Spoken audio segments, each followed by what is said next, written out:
Twice a year, the incubator Y Combinator, otherwise known as the Harvard for startups, invests a small amount of money into a large number of fledgling companies. But YC also helps the chosen flesh out their ideas and develop them into real businesses. Cory Johnson is live with Y Combinator founder Paul Graham, who held office hours earlier today at Disrupt. Cory?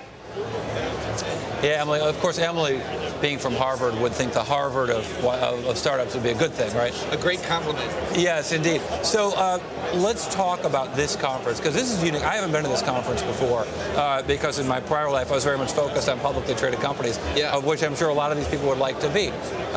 Very interesting crew here. There's a lot of startups here. That's who's at this conference, right? This is sort of like, kind of like a trade show for startups.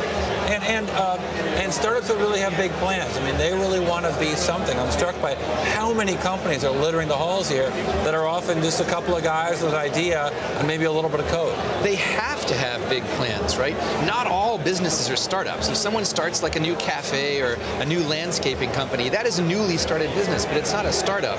What makes a startup different is that it has big plans. It's not a shrub, it's a redwood seedling. Right? Well, the metaphor I was using earlier today was, I was saying, you know, it's like when the pen hits the paper, you don't know if it's going to be a scribble or if it's going to be Picasso's Guernica, but at a certain point, the pen or the brush has to hit the paper. Well, you got to keep going. That's the thing. Initially, it often looks like a scribble. Think about what Facebook looked like when it first got started. It was just this thing for a small number of college students to waste time.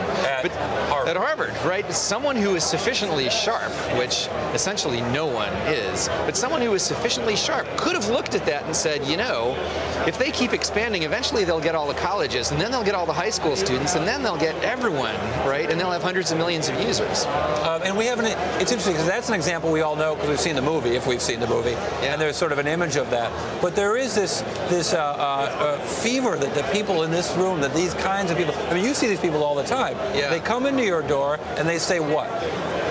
They say some kind of marketing slogan. Actually, right. Usually they say, we help people engage with other people. And I have to say, what are you? Like an email service, a dating site, what, right? I'm always trying to get people to be more matter of fact. Well, it's funny that you say that, though, but when you were on the stage there earlier, we got to see in a little bit what it sounds like when a random entrepreneur sits in front of you and tells you their story. Sometimes they've got that, you know, Kellogg management school mission statement, we are a total turnkey solution provider for the end of nonsense. But sometimes they've got something to say. Well, the more specific, the better. That's what I need. I mean, maybe marketing works on users or some kind of investors, but I'm kind of like a doctor, right? You can't go to your doctor and say, doctor, I feel bad. He's going to be able to help you more if you tell him specifically, like, I feel bad when I, you know, turn my neck like this, but only after I just wake up. Well, I want to get into you and your investing process a little bit later, but I wonder, when you walk through this room and you look at the people here, how are the startup type people different than normal people? Well, they're almost all men, for example. If you walk around here, the founders are all men, so that's a big difference. 50% of normal people are female. It is strange in this world that there's theoretically a meritocracy of ideas, but indeed, quite often the venture capitalists backing them are men, and more men get backed than women. Although, you know, I think that there's going to be more room for women in venture capital. This is an interesting idea, but what's happening is that venture capital is investing earlier and earlier, right? And the earlier you invest, the more you're investing in the founders and the less in the idea, and it therefore becomes more a matter of judging people, which I think women are better at. So, but what else? What are these people like? Like, what's their energy like? If you were coming in here from some strange place like, say, Manhattan, how would these people seem different to you? They'd seem badly dressed, right? Said the guy wearing flip-flops, but okay. Well, everybody here seems badly dressed. I remember the last time I came back from New York, I was walking in San Francisco airport and I thought, boy, this seems different from New York. Like, what is it? It's like everybody is like, they don't care as much about clothes here, you know? And it seems like I'm going off topic and talking about frivolous stuff, but the reason is they care about something else, right? They care less about how they present themselves and more about the underlying thing. That's what nerds are. And there is a nerd quality to it as well. Where you walk around this room and it's a bunch of energetic nerds, right? Pairs of energetic nerds pouncing on you. last thing, do they want to get rich or do they want to make their idea work? Are they different? Are those different goals? Can you see the difference when you meet that person? The thing about a startup is getting rich and making your idea work are identical, right? So they amount to the same thing. What these guys probably are thinking is long term they want to get rich. Right now they just want to survive. And that survival on some level is getting to some kind of round of financing, which is, I see guys here who I can see they're spending their last dime to be here and make a name for their company. Yeah. It could be a sort of goal line stretch for some of them. Some of them will make it. I mean, the odds are bad for startups. That's just the nature of the business. Okay, they want your money. Whoa. These guys walk into your office, and what do you say to them? I say, what are you doing? Please tell me what you're doing. That's what I say. They recreated this scene up on this stage. It was really neat. They had office hours with Paul Graham and Y Combinator, where they picked some random entrepreneurs from the crowd, sat them up on the stage, and we listened to them try to tell you the story against a stopwatch. Those office hours were almost exactly like what Y Combinator interviews are like. So sometimes they had as we talked about before, a very focused, pitchy-like story. Sometimes they got lost in the weeds of trying to figure out what they were doing while they were doing it. I want to figure out what they're really working on, what the essential thing is. In a startup, you have to focus, right? And you only have a couple guys, and you don't have much time, no resources. So you have to find out what is the most important thing and focus just on that. That's what I try and do in Getting interviews. them to focus, though, you can see in the stage how they would really tick off someone who's got, hey, it's my company, it's my idea, and yet they're asking you for advice, but they might not like what they're hearing. Well, if you give me enough time, I can get it out of you. So what is the piece of advice you find yourself giving most often to a company? Talk to users. Talk to users. You cannot sit in your office alone and cook up something that millions of people are going to love. You have to go out and talk to people and figure out what they really need.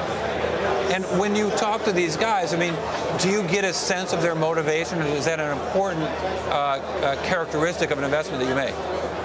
You know, possibly the founders who are more driven by some kind of long-term goal than just to make a quick buck are going to be more successful. But I'll tell you, people's motivations change. People's motivations change. They get sucked in.